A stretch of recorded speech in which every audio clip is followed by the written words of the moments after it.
dan hadirin sekalian yang dirahmati Allah. Tentu Bapak, Ibu-ibu, saya tadi melihat Pak Tajudin, mau menangis saya. Begitu rahmat yang sudah diberikan kepada alumninya saya. Saya, bapak saya miskin buta huruf, ya. Saya merantau ke sini sebagai tukang oli di Krakatau Steel. Tapi karena nasib saya baik, saya disekolahkan ke ITB, di Pindad, pabrik senjata di Bandung, ya. Saya dikirim ke Meksiko, belajar baja bilik di sana. Pulang saya kuliah di Setia. Saya pingin sekali kuliah itu, ya. Seperti kawan-kawan di Krakatau Steel itu kan banyak orang ITB, banyak orang Gajah Mada. Saya banyak mengajak kawan-kawan saya kuliah untuk di Setia. Mereka nggak ada yang mau di Krakatau Steel itu, nggak ada yang mau. Sehingga saya sendiri kuliah di sini. Saya dibuli-buli. Sekolah tidak ijazah ada. Sedih. Dikit pun saya kuliah itu tidak membawakan satu kebanggaan sedikit pun buat saya. Kesedihan malah, ya. Jadi yang saya lakukan itu seolah-olah tidak berguna. Tapi saya punya semangat bahwa saya harus sekolah. Dari AIA, setelah dari Meksiko pulang belajar AIA, kemudian Pak Habibie waktu itu mau bikin apa namanya itu pabrik kapal, ya, perlu besi pelat. Saya dikirim lagi ke Jerman, ya. Pulang dari Jerman, saya karena saya di sana kelihatannya, walaupun saya sarjana, kelihatannya kurang nyaman karena dibully terus. Sekolah tidak, ijazah ada. Ya mana gitu? Mau kita berantem? Tidak mungkin, ya. Tapi saya punya keyakinan diri bahwa saya jadi orang hebat. Jadi saya punya bekal waktu saya belajar di Meksiko itu ilmu komputer. Karena salah satu profesor waktu itu mengatakan dengan saya bahwa nanti ilmu komputer ini akan merasuk semua kehidupan masyarakat.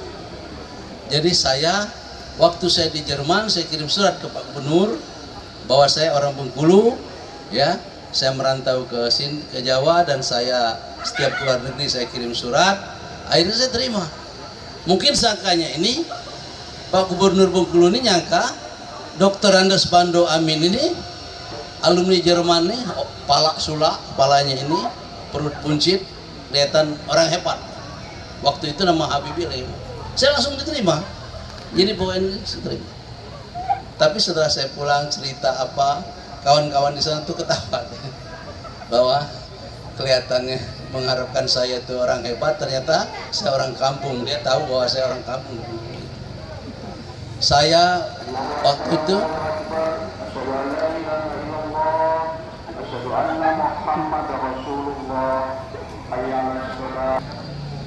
saya dengan bekal ilmu komputer tadi, karena saya diterima jadi pegawai negeri, gaji saya 80.000 sama Pak Hartono.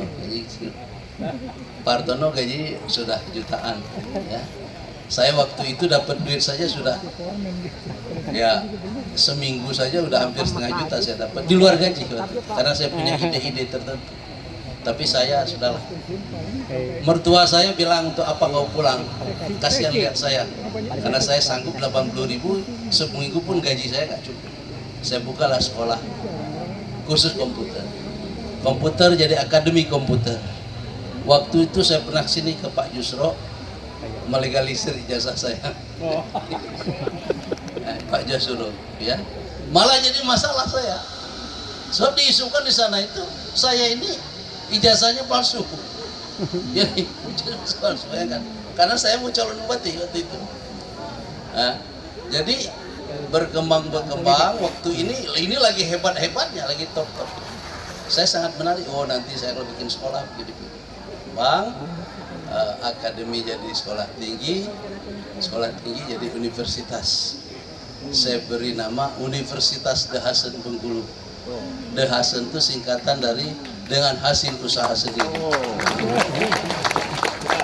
Dan ternyata sekarang menurut hasil survei Badan Dunia mengenai pendidikan, Wibometrik dan Unirank, Universitas The Hasan Bengkulu itu nomor 1 perguruan tinggi swasta terbaik di Persib Bengkulu. Berarti ini kan orang setia ini. Nah, bagaimana saya lakukan? Betul kata Pak Ketua Ikamayu tadi, kita harus kelihatan gaya kita yang menarik, kemudian penampilan kita yang oke, kemudian pokoknya harus lebih daripada yang lain. Orang punya bangunan waktu itu Universitas Bengkulu Negeri baru 1 tingkat, saya sudah 3 tingkat. Orang 3 tingkat, saya 4 tingkat. Orang 4 tingkat, saya 7 tingkat. Nah sekarang orang sudah 9 tingkat, hotel Merkur di sana. Saya sekarang berencana untuk membangun 15 tingkat. Duitnya dari mana? Saya tanya kepada ketua. Ini maksudnya saya ingin sampaikan, ini minimal bisa untuk mendongkrak setia ini. Saya kalau untuk dapat uang universitas itu paling 3-4 miliar. Taruhlah paling banyak 5 miliar. Saya butuh 200 miliar. Kalau 200 miliar bagi 5, berapa itu? 20 tahun baru dapat duit. Kita udah ketinggalan. Saya butuhnya segera 200 miliar ini. Gimana? Bagaimana caranya? Jadi saya Universitas The Hasan itu tadinya saya enak aja ngambil duit apa ya. Pokoknya enak saya lah. Nah saya sudah itu saya pikir-pikir, kemudian menjadi kerja di Universitas The Hasan itu kalau tidak keluarga saya nggak boleh ya. Nah, ini maksud saya perlu catatan di setia ini, maksudnya kita sama-sama koreksi begitu. Saya robah, saya sudah wakafkan ini universitas. Sebenarnya sayang kan ini untuk umat. Saya tidak boleh menggunakan uang itu selain pada kepentingan universitas. Kemudian ya, yang menjadi pengurus dan pengelola dan duduk di universitas itu kita seleksi, harus orang yang punya kemampuan, keterampilan dan kecerdasan dan ada kelebihannya. Itu saya terima. Sehingga banyak dokter-dokter muda dan profesor saya. Ya, saya tanamkan bukan masalah duit, tapi bagaimana bekerja ini dengan dengan karena Allah. Nah, jadi sekarang berkembang dan saya membuat universitas karena saya ini sudah ngambil duit kan nggak bisa lagi. Gaya saya ini kan dari gaya orang apa itu kayak orang hebat lah, perlu duit, perlu ini, nggak bisa lagi. Karena ngambil duit pun 1 juta seuniversitas itu sudah tahu. Jadi saya buatlah PT Agro The Hasan International. Jadi universitas itu punya PT mengelola aset-aset universitas. Di antaranya ada tanah 160 hektar. Jadi kalau saya buat, saya sekarang mengambil, saya di kampus itu saya panggil orang-orang hebat, universitas-universitas itu saya panggil, saya bilang ini Indonesia ini hanya sawit, hanya padi, tapi sawit bayangkan 1 hektar cuma 2 ton. Harga 1.500 cuma 3 juta setahun, 36 juta. Enggak mungkin orang ini bisa berkembang. Coba saya bilang kita bedah di sini supaya rakyat Indonesia ini bagaimana. So, waktu saya menjadi anggota pemuda pelajar Indonesia dunia di Jerman, kita seminar bahwa Eropa itu tidak akan membeli komoditas yang tidak ramah lingkungan, termasuk sawit. Jadi nggak mungkin sawit itu akan booming yang luar biasa. Berarti kita harus mencari komoditi yang bisa kerja dikit uang banyak. So, rakyat kita ini sekarang kerjanya banyak uang dikit. Jadi kami ketemulah namanya dengan singkatan PALUPI, Panile, Alpukat, Umbi, Pangan, Pinang dan Kopi. Malah alpukat saya baru tahu sekarang, Bengkulu alpukatnya bagus, tapi tidak akan menang kalau untuk bertanding nasional. Yang menang itu Banten. Jadi saya ambil alpukat dari Pandeglang bernamanya Sengko. Dan ada lagi waktu saya sekolah di Amerika Latin, di Meksiko, ada pokat yang kelas 1 dunia, yaitu hash. Dia matangnya 3 minggu, jadi kita bisa ekspor. Maksud saya kenapa cerita begini?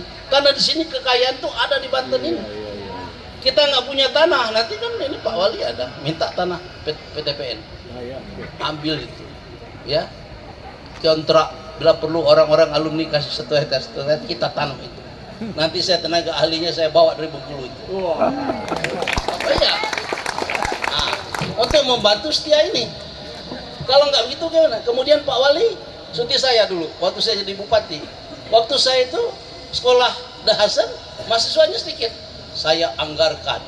Siapa yang mau kuliah, ini bupati yang bayar, beasiswa, keluar. Nah itu. Jalan-jalan nih bangun sama Pak Wali Kota. Kan bagus. Ya. Bila perlu bangunan, bantu boleh, bantu. Hibah, kasih sini 10 miliar atau 20 miliar. Nanti kurang sedikit saya bantu. Ya. Jadi ini kan luar biasa.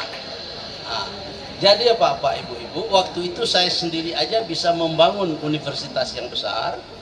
Ya, apalagi sekarang kita alumni udah hebat-hebat semua. Nggak ada gunanya kita hebat, tetapi hasilnya nggak hebat. Yang hebat itu orang nggak hebat, seperti saya ini nggak hebat, tapi hasilnya hebat. Apalagi saya hebat, tambah hebat lagi. Kemudian doktor saya dari Unpad Bandung. Saya Oktober wisuda, November saya diundang oleh universitas nomor 1 dunia, yaitu Harvard University. Kita belajar mengenai leadership dari situ, 28 SKS di Boston. Saya lihat bagaimana universitas ini. Jadi saya banyak belajar di situ. Kemudian kita diundang lagi ke universitas ranking 28 dunia di Northwestern di Chicago. Jadi saya banyak mengadopsi itu. Kita bantu. Sekarang ini tanggal 13 nanti ada Universitas Jongwon dari Korea Selatan itu akan menginvestasi di Bengkulu. Dia mau kerjasama dengan provinsi Pak Gubernur, tapi dia minta harus ada pemerintah daerah itu didampingi oleh salah satu universitas di Bengkulu. Ternyata Pak Gubernur percaya mana itu Bandu Amin itu. Jadi saya tanggal 13 nanti mendampingi atas nama Universitas Dahasan Bengkulu, mendampingi Pak Gubernur ya untuk ke Korea Selatan untuk membantu. Berarti ini kepercayaannya harus kita tanamkan. Apalagi ini Banten punya laut segala macam. Ya, seperti laut ini kan ada ikan, ada apa? Ikan kerapu kan ikan paling mahal. Ini kan kita olah. Kita bisa berbagi ilmu. Saya lihat banyak kawan-kawan saya di Krakatau Steel yang pensiun itu, ya, saya mengajak mereka kan, ya karena mereka selalu di sini saja, takut kalau keluar takut nanti nggak berhasil segala macam, ya akhirnya tetap di situ saja. Padahal mereka orang-orang Krakatau Steel itu orang-orang pintar, orang-orang hebat, tetapi pintarnya cuma batas Bumi Ayu aja, pas apa? Karangatu aja sudah. Nah, jadi saya rasa alumni kita sudah banyak, Pak Tajudin, kita siap untuk membantu, ya, diminta dan tidak minta ini adalah kewajiban kami. Mungkin nanti kami kasih alamat, nanti kalau mau bikin universitas, Pak Jasuro, nanti berapa dokter bisa saya pinjamkan sini. Yes. Lain kan harus syaratnya kan harus satu program studi kan 6 dokter, termasuk nanti dokter Bandu Amin. Yes. Nanti saya bawa alumni saya yang di. Nah, tinggal nanti kita benahin ini gimana, ya? Ah, tadi ada SMA, ada apa? Bagus. Saya bagaimana SMA? SMA di Bengkulu itu saya terima yang orang tuanya tidak mampu, saya gratiskan sekolah tempat saya. tapi di Fakultas Pertanian.